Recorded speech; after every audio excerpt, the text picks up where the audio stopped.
Well, with recent outbreaks of foot and mouth disease overseas, the U.S. livestock industry continues to advance biosecurity measures for livestock producers. Chief Veterinarian with the National Cattlemen's Beef Association, Dr. Kathy Simmons, joins us now from our Washington News Bureau with their recommendations.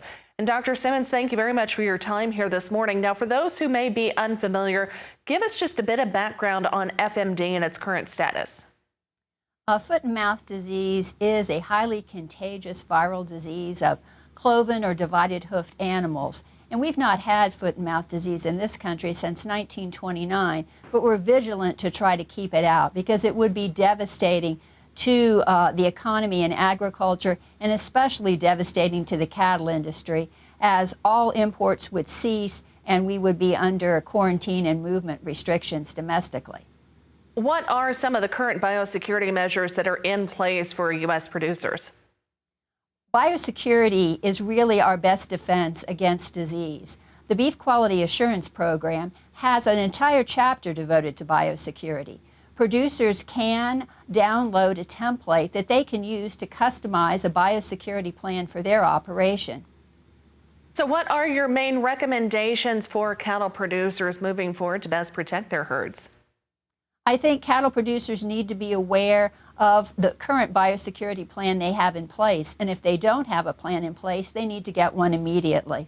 It's important to use biosecurity measures to prevent disease so that we don't have to worry about the problems that occur when disease hits your herd, be it a domestic disease or a foreign animal disease. Well, you say if you don't have one in place, it's best to get a plan in place immediately. How do you start that process? I think you can start the process by talking with your veterinarian. Your herd veterinarian is the best person to help you use a template or a guide to customize a biosecurity plan for your operation. And are there any suggestions as far as things that we could keep in place? Bringing new cattle onto the farm, of course, that's one place where you start with isolation. Any further suggestions? Sure. I think there are basic biosecurity measures that probably most producers currently have in place, and that is quarantining new arrivals.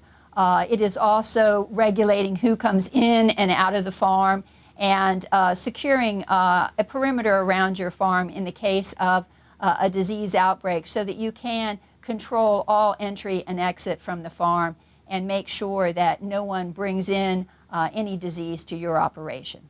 Now, we're, of course, talking about cattle, but also this impacts the other species that we have on our farms. What about you're bringing new species in? Do you need to isolate them from all the animals on the farm or just that same species?